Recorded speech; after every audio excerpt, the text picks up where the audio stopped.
우리 옆 사람과 이렇게 인사하도록 하겠습니다. 요즘 많이 힘드시죠? 왜 안 합니까? 하세요. 다시 한번 하겠습니다. 요즘 많이 힘드시죠? 우리 한 번 더 이야기할까요?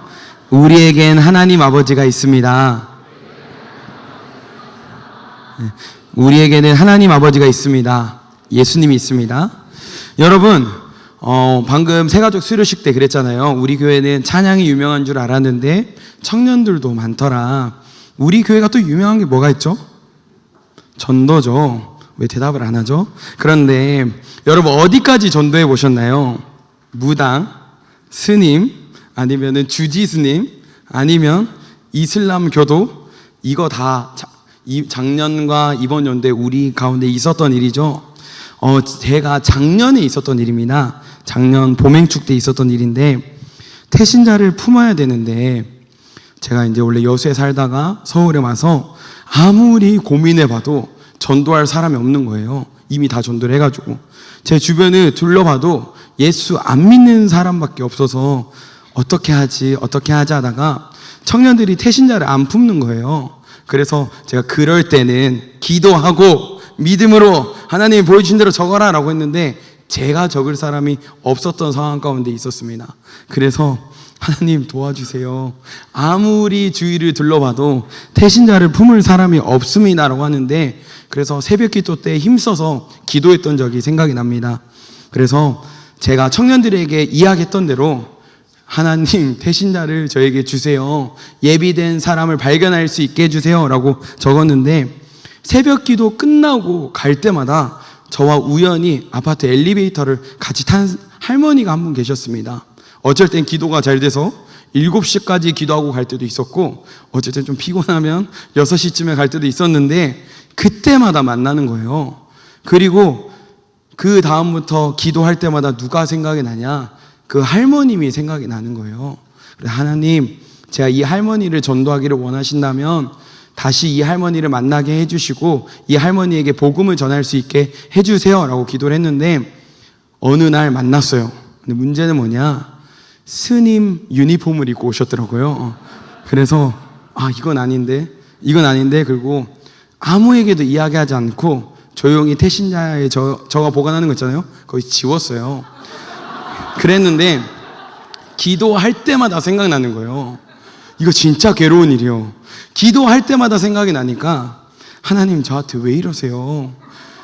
근데 자꾸 마음속에 드는 생각이 무엇이냐? 나는 그 딸도 복음을 듣기를 원한다.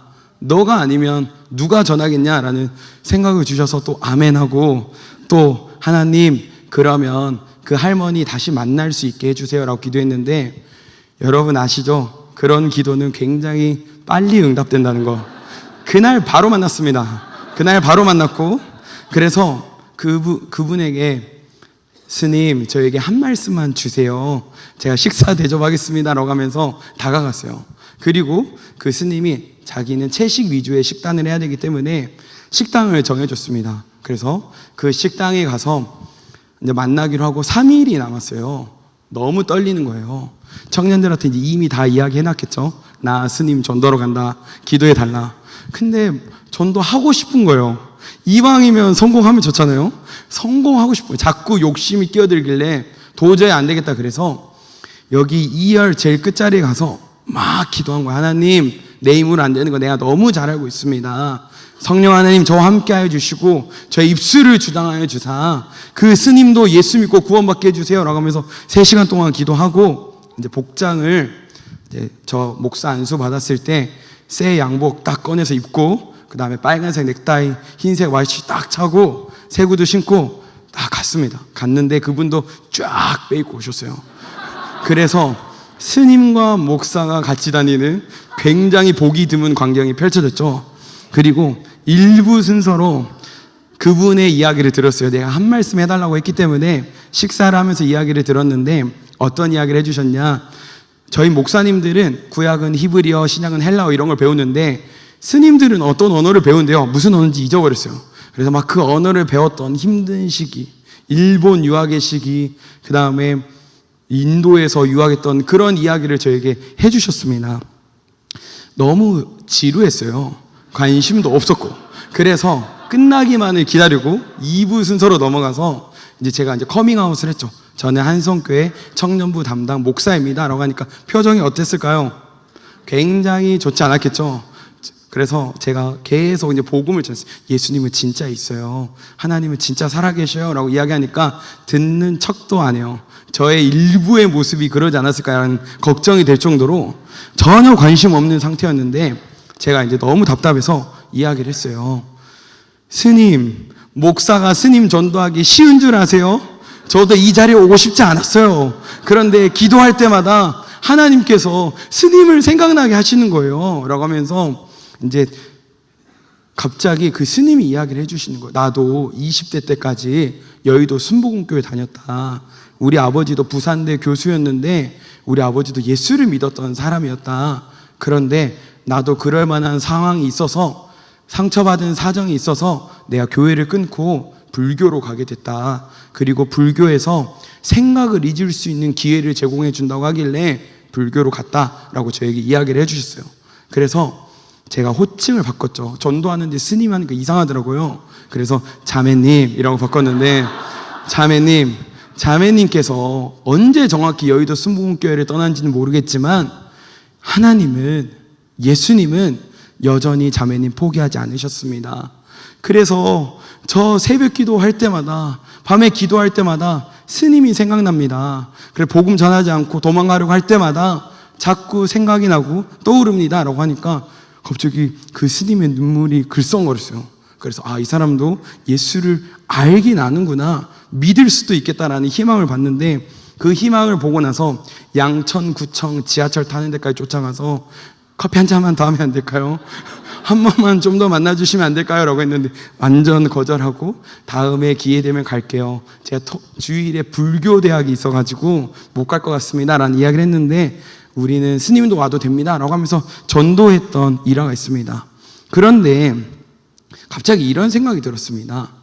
그 사람이 만약에 교회 안에서 상처를 받지 않았다면, 혹시 상처를 받았더라도 하나님 앞에 나아갔으면 얼마나 좋았을까라는 그런 아쉬움이 생기는 거예요. 너무 전도하기 힘드니까. 그래서 그 스님을 생각하면은 저도 가끔 지금도 여전히 그 스님에게 카톡을 보내고 장문에 연락을 하면 그냥 아주 냉철하게 씹으시는데 계속 생각이 나요.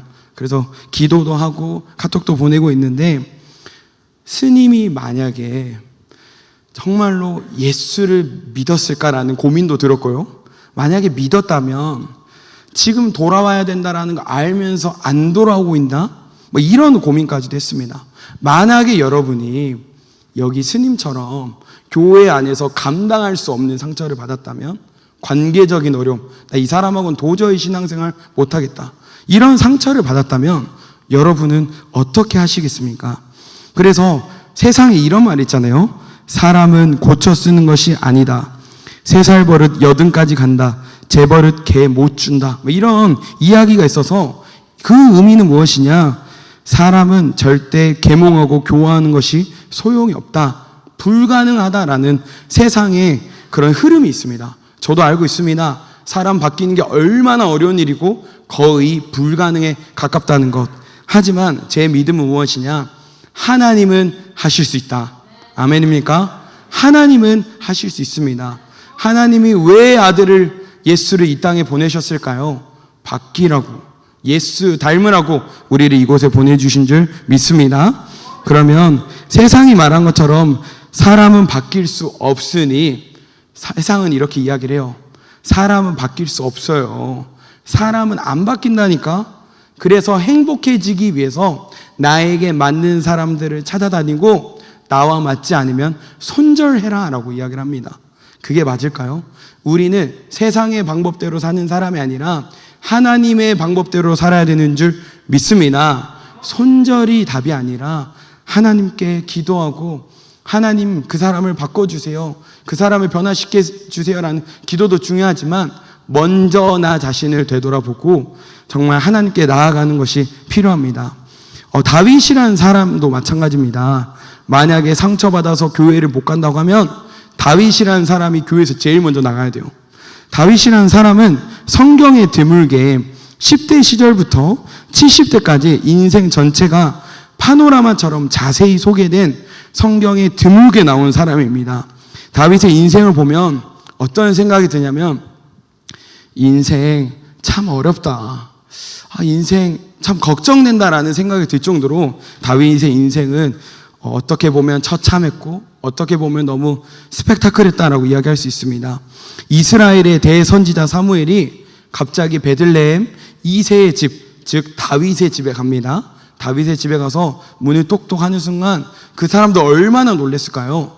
이스라엘의 대제사장 사무엘이 온 거예요. 너무 놀랐겠죠? 그 사람이 방문한 것도 놀라운데 더 놀라운 것은 무엇이냐? 하나님께서 사울왕을 이을 왕이 여기에서 나오게 하실 것이다. 너의 아들 중에 나오게 하실 것이다 라고 하니까 파티 분위기도 됐을 거고, 그래서 사무엘이 모든 아들을 불러와라 라고 이야기를 하는 거예요. 그런데 그 이새가 생각할 때 다윗은 8번째 아들이었는데 얘는 아무리 생각해도 7번째까지는 좀 가능성이 있을 수도 있지만 8번째만큼은 안 될 것 같다라고 아버지가 생각했던 것 같아요. 그런데 이 사무엘도 사람이잖아요. 대제사장, 하나님의 사람으로 유명하지만 이 사무엘도 첫 번째 아들, 그러니까 다윗의 첫 번째 형인 이 엘리압이라는 사람을 봤을 때 이 사람이 왕이 될 만하다라는 마음을 느꼈던 것 같아요. 우리 사무엘상 16장 6절 말씀 다 같이 읽겠습니다. 그들이 오매 사무엘이 엘리압을 보고 마음에 이르기를 여호와의 기름 부으실 자가 과연 주님 앞에 있도다 하였더니, 여호와의 기름 부으실 자가 과연 주님 앞에 있도다. 그래서 기름을 부으려고 했어요. 이 사람은 왕이 될 만하다. 하나님이 그래서 우리를 엘리 집안에 보냈구나 라고 하는 순간 하나님이 스탑 하는 거예요. 그애 아니다, 그애 아니야 라고 이야기하는 거예요. 우리 사무엘상 16장 7절 말씀, 하나님 어떻게 스탑을 걸었는지 한번 읽어보겠습니다. 여호와께서 사무엘에게 이르시되 그의 용모와 키를 보지 말라. 내가 이미 그를 버렸노라. 내가 보는 것은 사람과 같지 아니하니 사람은 외모를 보거니와 나 여호와는 중심을 보느니라 하시더라. 아멘. 사람은 외모를 보지만 하나님은 우리의 중심을 봅니다. 아멘입니까? 여러분, 이런 말 있잖아요. 기도는 영적인 호흡이다. 여러분, 기도 말고 또 뭐가 있죠? 말씀은 뭐예요? 영적인 양식이다. 제가 보니까 말씀 안 먹고는 조금 괜찮을 수도 있어요. 근데 기도 안 하면 어떻게 될까요? 겉으로는 멀쩡하지만 속이 온전치 못하다는 거예요. 여러분, 우리는 기도해야 하나님의 인도함을 따라갈 수 있습니다. 기도해야 하나님의 말씀도 들리는 거예요.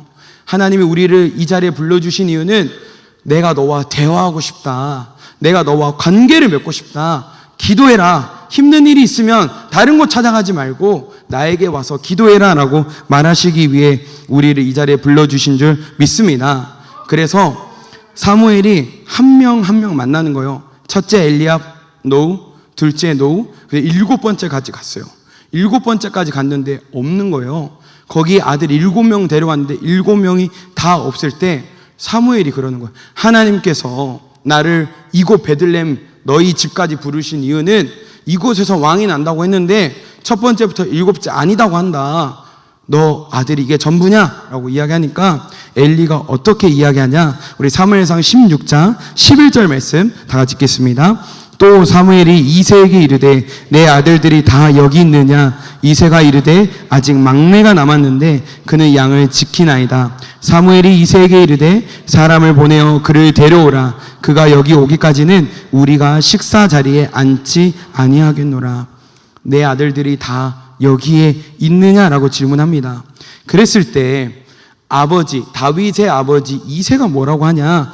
아직 막내가 남았는데, 아직 다윗이 남았는데요, 아니면 아들이 한 명 더 있는데요 라고 되는데 막내가 남았는데 라고 되어 있습니다. 이게 히브리 문화권에서 봤을 때 막내는 뭐냐면 기대할 수 없는, 그냥 사람 구실만 하고 살았으면 좋겠다, 기대가 전혀 없는 사람을 막내라고 합니다.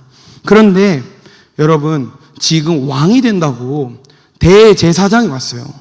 그럼 안수기도라도 한번 받게 하든지 아니면은 대제사장 얼굴이라도 한번 보게 하든지, 아니면 왕이 될 사람이 나왔기 때문에 파티가 열렸을 텐데, 잔치가 열렸을 텐데 맛있는 것 하나라도 먹게 해야 되는데, 다윗에게 어떻게 하냐? 너는 먼 곳에 가서 우리 양들 지키고 있어, 염소 지키고 있어, 이러한 일을 시키는 거예요. 다윗의 나이가 그때 당시 한 10살, 11살 정도 되는 걸로 추측하는데, 그의 마음이 어땠을까요? 결코 쉽지 않았겠죠. 그것을 다윗이 시편에다 적어놨어요. 뭐라 적어놨냐? 우리 시편 27편 10절 말씀 다 같이 읽겠습니다.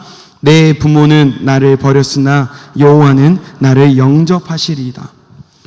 다윗은 왕이 됐어요. 그냥 왕이 아니라 우리로 치면은 세종대왕, 광개토대왕처럼 엄청나게 위대하게 받들어지는 왕이에요. 그런데 다윗 왕에 대한 어떠한 정보도 찾을 수 없어요.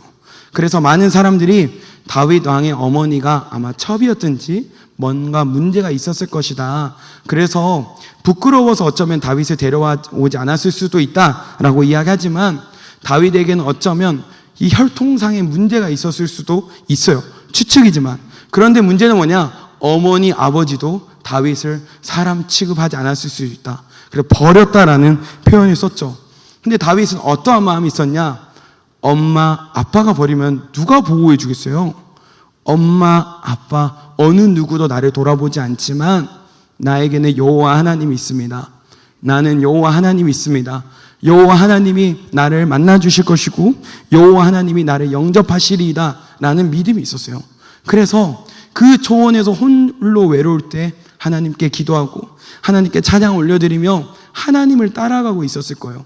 초등학생이지만 너무나도 많은 사람들에게 버림받아서 어쩌면 철이 일찍 들었을 수도 있겠다라는 생각도 들었습니다. 하나님께서 그 바쁘고 그 위대한 사무엘 대제사장을 엘리의 집에 보낸 이유가 무엇일까요? 엘리가 위대해서 그랬을까요? 유다 지파 중에 가장 잘 나가는 집이 엘리가 아니라 이새죠. 이새 집안이 잘 나가서 그랬을까요? 아니에요. 아무도 쳐다보지 않는, 아무도 주목하지 않는 다윗이 그곳에 있었기 때문에 하나님께서 사무엘을 그곳에 보내신 줄 믿습니다. 하나님이 여러분을 사랑하십니다. 하나님이 여러분의 인생을 주목하고 있어요. 때때로 나 혼자 있는 것 같고 때때로 내 문제 아무도 해결해 주지 않을 것 같지만 하나님은 우리를 주목하고 계신 줄 믿습니다. 저도 아무에게 이야기하지 않지만 저도 제 인생이 힘들 때가 있어요. 그러면 월요일 날은 여기 사람들 별로 없거든요. 월요일 날 여기 와서 기도하든지 아니면은 여기 와서 기도하든지 아니면 밤에 와서 이렇게 기도하면은 사람이 나에게 주목해 주지 않기 때문에 마음껏 기도할 수 있어요. 때때로 하나님, 내 인생이 너무 힘듭니다. 하나님, 내 인생이 내 뜻대로 풀리지 않아요. 하나님, 내 인생을 모르겠어요 라고 하나님께 기도하면 언제나 하나님께서는 부드러운 말씀으로 나를 위로해 주시고 나를 인도해 주시고 너는 마음이 잘못됐어, 때때로 꾸짖기도 하시지만 언제나 좋은 길로 인도해 주신 하나님을 경험했습니다. 여러분도 하나님과 동행하는 기쁨을 누리시기를 예수님의 이름으로 축복합니다. 다윗이 왕이 되는 기름 부음을 받았는데 아버지께서 다윗에게 이야기하는 거예요. 너네 형들이 지금 전쟁 가운데 있는데 가서 음식 좀 갖다 줘라. 쉽게 말해 도시락 배달을 시켰죠. 갔는데 3m가 넘는 블레셋의 장군이 블레셋 군사들이 이끌고 이스라엘을 침공을 했는데 너무나도 무섭게 생기고 너무나도 큰 무기를 들고 있어서 이스라엘 왕도 뒤에 숨어 있고 이스라엘 장군들도 뒤에 숨어 있고 군인들도 다 숨어 있기에 바쁜데 그 장군이 골리앗이 하나님을 모욕하는 거예요. 다윗은 나 홀로 있을 때 하나님만큼은 나와 함께 해주셨는데 우리 부모님도 나를 외면할 때 하나님만큼은 나를 주목해 주셨는데 라는 마음이 있기 때문에 아무리 강해 보이는 골리앗이 이스라엘의 하나님은 자냐? 이스라엘 하나님은 무엇하냐? 하나님이 와도 너희를 지켜줄 수 없다. 이 말에 꼬마가 분노하는 거예요. 그래서 돌 세게 던져가지고 이기잖아요. 여러분 무슨 이게 말도 안 되는 소리 같은데 되잖아요. 하나님이 함께 하시면 우리 눈에 불가능한 일도 일어나는 줄 믿습니다. 하나님의 말씀은 믿어야 돼요. 믿어야 되는 줄 믿어야 돼요, 알겠죠? 네, 왜 말이 꼬였지? 죄송합니다. 그래서 그러면 칭찬받아야 되잖아요. 왕도 도망가고 장군들도 도망가고 군인들도 도망가는데 도시락 배달간 꼬맹이가 돌 들어서 던져서 죽였으면 칭찬해줘야 되는 거 아니에요? 왕이 질투를 하기 시작하는 거예요. 하나님께 불순종하고 악신이 사울왕을 지배하기 시작하니까 음악 치료를 하기 위해서 다윗을 불렀는데 계속 하나님께 최고의 찬양을 올려드리는 거예요. 하나님의 다윗의 찬양을 얼마나 기뻐하셨겠어요. 능력이 나타나서 사울왕이 그 순간은 잘 잤다라고 성경은 이야기합니다. 근데 자꾸 이게 올라오는 거죠. 분노가 올라오고 막 화가 올라오니까 결국에는 창을 2번이나 던져서 다윗이 2번이나 죽을 뻔했지만 하나님께서 지켜주셨다라고 이야기합니다. 우리 사무엘상 22장 1절로 2절 말씀 한번 읽어볼까요? 그러므로 다윗이 그곳을 떠나 아둘람 굴로 도망하매 그의 형제와 아버지의 온 집이 듣고 그리로 내려가서 그에게 이르렀고 환난당한 모든 자와 빚진 모든 자와 마음이 원통한 자가 다 그에게로 모였고 그는 그들의 우두머리가 되었는데 그와 함께한 자가 400명 가량이었더라. 칭찬받아야 되는데 인생이 더 안 풀리는 것 같고 자꾸 추락하는 기분이 들었겠죠. 나 때문에 우리 집안도 위험하고 나 때문에 나와 관계된 사람들도 위험해지기 시작하고 여러분도 예수 믿고 이 자리에 왔잖아요. 예수 믿으면 하나님이 좋은 길로 인도해 주시고 내가 시련과 고난이 오지 않고 오히려 하나님이 나에게 좋은 것을 주시겠지라는 기대가 있잖아요. 근데 때때로 어려울 수 있다는 거예요. 다른 사람이 바뀌는 게 문제가 아니라 때때로는 내 상황이 좀 바뀌었으면 좋겠다. 그리고 나의 연약한 모습에 직면할 때 내가 좀 바뀌었으면 좋겠다라고 생각이 들 때도 있습니다. 그게 다른 사람의 생각이 아니라 사실 저의 생각이기도 합니다. 그런데 오늘 우리가 읽었던 사무엘상 22장 1절로 2절 말씀에는 다윗이 결국에는 사울왕이 죽이려고 하니까 도망갔다는 거예요. 도망갔다가 아둘람 지역으로 도망을 갔는데 그곳에 약 40여 명의 사람들이 왔어요, 다윗에게. 그래서 그 아둘람 굴에 숨어서 살았다 해서 이들을 아둘람 공동체라고 부르는데 이 아둘람 공동체의 특징은 뭐냐면 빚진 자들, 그 다음에 마음에 애통한 자들, 마음이 상한 자들, 억울한 자들, 환난당한 자들, 이런 사람들이 온 거예요. 환난당했다는 말은 뭐냐? 부모가 죽임을 당하거나 여러 가지 말 그대로 환난을 당하거나 빚이 많아져서 빚을 감당할 수 없거나 여러 가지 어려움 당하는 사람들이 있다는 거예요. 우리도 이상하게 그런 사람들이 있을 수도 있는데 이 시대랑 조금 비슷하다라는 느낌이 들었습니다. 한 가지 예를 보면은 이 아둘람 공동체에 사무엘상 22장 6절에 특징이 나오는데 그 중에 한 명이 아히멜렉의 아들이 들어온 이야기가 나옵니다. 다윗이 사울왕에게 갑자기 죽임을 당하게 되고 요나단 때문에 겨우겨우 도망가긴 했지만 도망가는 순간에 너무 배고프고 허기진 거예요. 무기조차 챙기지 못하고 겨우겨우 도망갔을 때 이 아히멜렉이라는 사람의 집으로 갑니다. 이 아히멜렉이라는 사람은 제사장이었는데 그 사람 집에 뭐가 있었냐? 그 골리앗의 검이 있었어요. 그래서 이 아히멜렉이라는 사람이 다윗에게 골리앗의 검을 주고 그다음에 제사장들만 먹는 그 전설병을 주면서 이거라도 먹고 허기를 달래고 도망가라 이렇게 해줬어요. 근데 문제는 뭐냐면 이 아히멜렉 옆에 도액이라는 사람이 있었어요. 에돔 사람 이방인 도액이 있었는데 이 도액이 자기가 유다 사람이 아니니까 승진이 잘 안 됐나 봐요. 기회주의자였어요. 그래서 뭘 하고 싶었냐? 사울왕에게 일러서 내가 사울의 사람이 돼서 승진하고 싶은 그런 마음이 있었어요. 그래서 자기를 돌봐주던 그 제사장을 배신하고 사울왕에게 가서 이야기를 합니다. 이 아히멜렉이 다윗에게 이러한 호의를 베풀었다고. 그래서 결국에는 사울왕이 이 아히멜렉을 잡아와서 너 왜 다윗 반란자한테 왜 골리앗의 검을 주고 왜 제사장들만 먹어야 되는 그 진설병은 그에게 줬냐라는 걸 하면서 추궁을 합니다. 그랬을 때 이 아히멜렉이 오히려 주눅들지 않고 당당하게 이야기합니다. 왕이여, 이 사람은 당신의 사위가 아닙니까?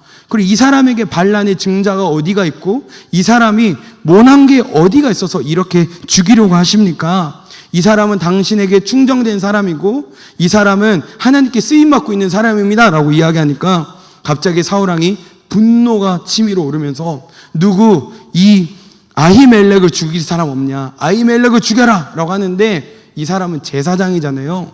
하나님을 두려워하는 그러한 공동체 가운데 이 제사장을 죽이라고 하니까 선뜻 나서는 사람이 없었어요. 근데 이 도액, 이방인 도액, 에돔 사람 도액이 와서 이 아히멜렉을 죽이는 거예요. 아히멜렉뿐만 아니라 그를 따르던 제사장들, 그의 가족까지 다 죽이려고 하는데 이 아히멜렉의 아들 아비아달이 자기 가족들이 죽어가고 제사장들이 죽어가는 것을 보고 자기 홀로 살아서 다윗에게 간 거예요. 아둘람 굴에 가서 자기만 살고 다 죽었습니다 라고 이야기하니까 이 다윗의 이야기가 사무엘상 22장 22절로 23절에 나옵니다. 우리 다 같이 한번 읽겠습니다. 다윗이 아비아달에게 이르되 그날에 에돔 사람 도액이 거기 있기로 그가 반드시 사울에게 말할 줄 내가 알았노라. 내 아버지의 집에 모든 사람 죽은 것이 나의 탓이로다. 두려워하지 말고 내게 있으라. 내 생명을 찾는 자가 내 생명도 찾는 자니 내가 나와 함께 있으면 안전하리라 하니라. 제가 이 사무엘상 22장 22절로 23절을 읽고 했습니다. 여러분 술 마실 때만 하는 게 아니라 하나님의 말씀에도 하는 여러분이 되기를 간절히 소원합니다. 아멘. 네. 여러분 왜 했냐면 다윗의 리더십이 느껴지는 거예요. 사실 다윗이 뭘 잘못했어요? 자기 갑자기 죽임당할 억울함 가운데 겨우겨우 도망와서 혹시 제사장이면 나를 돌봐줄까 해서 제사장 집에 가서 저 혹시 먹을 거 없을까요? 무기가 될 만한 거 없을까요? 라고 했을 때 도저히 없으니까 골리앗의 검을 주고 그 다음에 제사장이 먹는 진설병을 준 건데 그게 받아먹은 게 뭐가 죄예요? 근데 그거 줬다는 이유로 자기에게 호의를 베풀었다는 이유로 그 일가족이 몰살을 당한 거예요. 근데 그 다윗이 뭐라고 하냐? 내 아버지 집에 모든 사람 죽은 것은 나의 탓이로다. 이게 왜 다윗의 탓이에요? 근데 다윗은 미안하다라고 하면서 위로하는 거죠. 그리고 23절에 뭐라고 돼 있냐면 두려워하지 말고 내게 있으라. 내 생명을 찾는 자가 내 생명도 찾는 자니 내가 나와 함께 있으면 안전하리라. 나는 그래서 큰형님 리더십을 봤습니다. 예수님도 이런 비슷한 말씀을 했어요. 너희가 내게 속하여서 세상이 너희를 미워하게 될 거다. 그것을 이상하게 여기지 마라. 하지만 너희가 내게 속하였다는 것을 기억해라 라고 요한복음에 나와 있는 것처럼 다윗도 그러한 모습을 봅니다. 다윗은 이렇게 상처투성이인 사람들 사이에서 여러분 그냥 사람이 40명이 함께 합숙해도 동굴에 합숙해도 힘들 텐데 정말 상처받은 사람, 슬픔으로 가득 찬 사람, 환난당한 사람 이러한 사람들이 모여서 40명이 함께 살 때 그게 편했을까요? 말 실수 한번 잘못하면 끝나는 거고 내가 행동 하나 잘못해서 그들이 오해하면 큰일이 날 텐데 다윗은 이 아비아달을 받아주는 것처럼 리더십이 있었다는 거예요. 여러분 상처받은 사람은 불안해요. 또 상처받을까 봐. 그리고 이 사람이 나를 무시할까 봐 불안해요. 그래서 자기를 방어하려다가 상처를 주는 경우가 많지만 이 다윗의 공동체 아둘람 공동체의 특징은 뭐냐? 서로가 위로가 됐다는 거예요. 내가 너의 고통을 알아. 내가 너의 수고를 알아. 그러면서 서로를 위로해주는 공동체가 됐다고 나와 있습니다. 여러분 우리가 방금 간략하게 다윗의 생애를 봤지만 다윗의 삶이 상처투성이인 삶일 거라는 걸 우리는 예측할 수 있어요. 부모님도 외면하고 사람들도 외면하고 조금만 뭘 해보려고 하면 왕까지 외면하고 자기에게 호의를 혹시 베풀어주면 그 사람까지 위험해지는 그러한 상황 가운데 다윗이 하나님의 사람으로 점점 변화될 수 있었던 이유는 우리 시편 27편 10절 한번 읽어보겠습니다.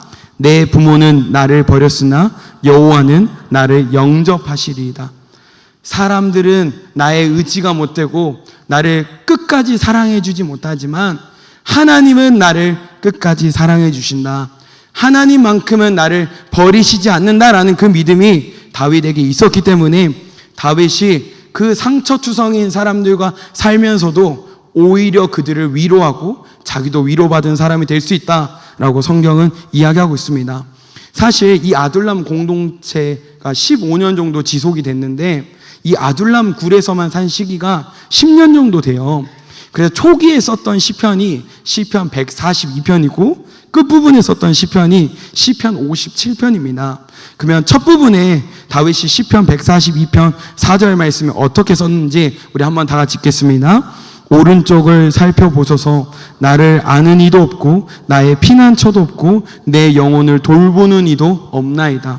어느 곳에서도 위로받을 수 없는 하나님을 의지하긴 의지하지만 너무 불안정한 상황 가운데 있었다라고 이야기합니다. 그런데 시편 57편 7절 끝날 때쯤에 썼던 우리 시편을 한번 보겠습니다. 다 같이 읽겠습니다. 하나님이여 내 마음이 확정되었고 내 마음이 확정되었사오니 내가 노래하고 내가 찬송하리다. 하나님을 의지하겠습니다 라는 것이죠. 이러한 리더십 가운데 이 아둘람 공동체는 다윗이 모범을 보여주는 거예요. 어떠한 상황 가운데서도 하나님이 우리의 머리다. 우리의 힘으로 살 수 없다는 거 알잖아. 왕을 대적해서 우리가 어떻게 살아. 하지만 하나님이 우리를 지켜주시면 살 수 있다.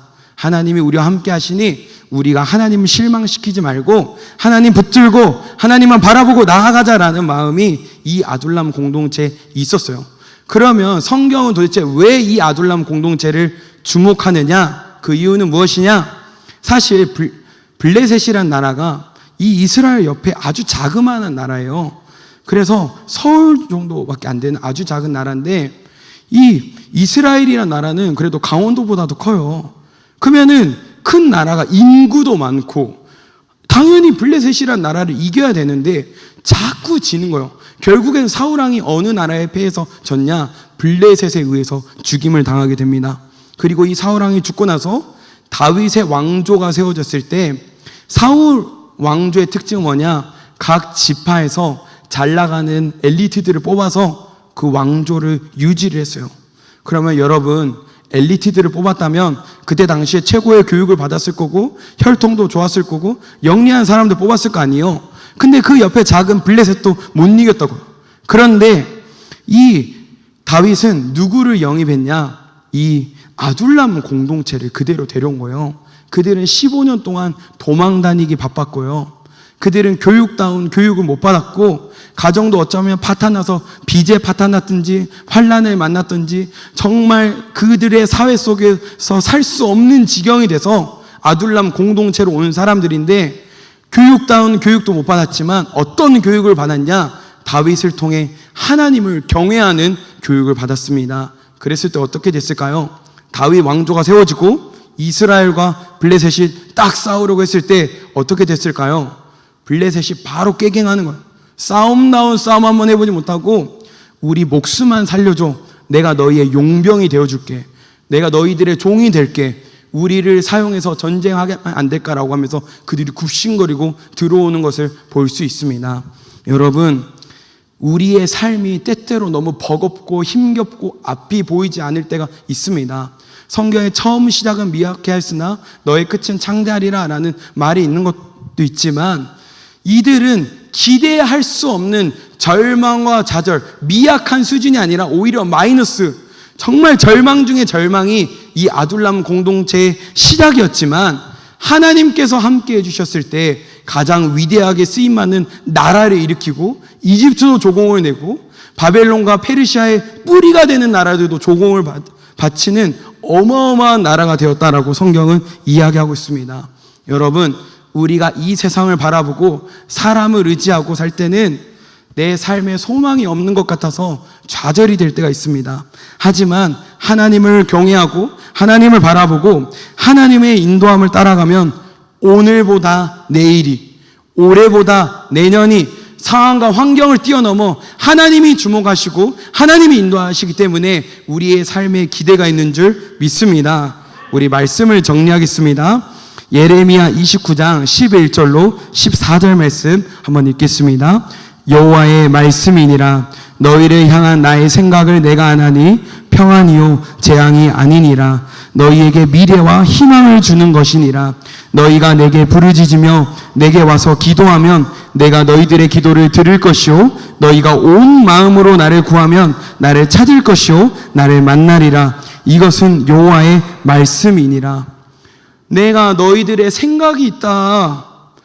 이 사람들아, 내 백성아, 내가 너희들에 대한 계획이 있다니까. 절망과 좌절이 아니라 내일에 대한 소망과 미래에 대한 꿈을 꾸는 게 너희들의 하나님 아버지로서 내가 너희들에게 꿈이 있다라고 하나님께서 말씀하시는 겁니다. 왜 힘들고 어려우면 나에게 와야지, 왜 딴 곳에 가서 절하고 딴 나라를 의지하고 왜 나를 패싱하냐, 너희들은 나에게 와야지 라고 이야기하는 겁니다. 여러분, 우리가 결단 찬양으로 모든 상황 속에서라는 찬양을 하게 될 텐데, 이것은 이 아둘람 굴에서 마지막 때쯤에 다윗이 사울왕에게 도피하기 위해서 썼던 시편 57편을 중심으로 썼던 것입니다. 여러분, 사람이 바뀔 수 있을까요? 제가 주보에 이제 제목을 올리겠죠. 사람도 고쳐 쓰시는 하나님, 이렇게 올리니까 몇몇 청년들이 그걸 보고 저에게 카톡을 보냈어요. 목사님, 하나님 저도 바꿀 수 있을까요? 당연히 바꿀 수 있지. 하나님은 전지전능하신데 왜 못 바꿔? 하나님은 하실 수 있지 라고 이야기했습니다. 여러분, 하나님은 여러분 바꿀 수 있어요. 여러분 상황 바꿀 수 있어요. 다윗이 아둘람 굴에 있을 때 처음에는 불안하고 어려웠지만 10년이 지났을 때 상황이 바뀌었을까요? 안 바뀌었어요. 그런데 어떠한 것이 있었냐? 하나님이 지켜주시면 사울왕은 나를 건드릴 수 없다라는 믿음이 있었어요. 그래서 이 모든 상황 속에서라는 그 찬양의 기본이 되는 시편 57편에 보면 1절부터 6절까지 하나님 불안해요. 나 기도했잖아요. 나 살려주세요. 하나님 나 살려주세요. 나 살려주세요 라고 하지만 7절에 딱 넘어가면 어떻게 되냐? 내 마음이 확정되어 싸우니 내가 주님 바라보고 주님 찬양하고 주님께 노래할게요. 하나님 나 지켜주세요 라는 그런 게 반영되어 있죠. 그리고 결국 어떻게 됐냐? 사울왕이 자기 정예병을 이끌고 아둘람 굴을 수색하기 시작하면서 이렇게 막 다가오고 있었어. 그래서 거의 다 들킬 때쯤에 어떻게 됐냐? 갑자기 다윗이 믿음의 기도를 하나님께 올려드렸을 때 블레셋이 이스라엘을 침공한 거예요. 거의 다 잡았을 때 사울왕은 눈앞에서 놓치고 결국에는 그 블레셋을 방어하러 간 것을 볼 수 있습니다. 여러분이 아무리 힘들고 어려워서 이것은 하나님이 도와주실 수 없다, 그런 거 없습니다. 하나님의 때가 있는 줄 믿습니다.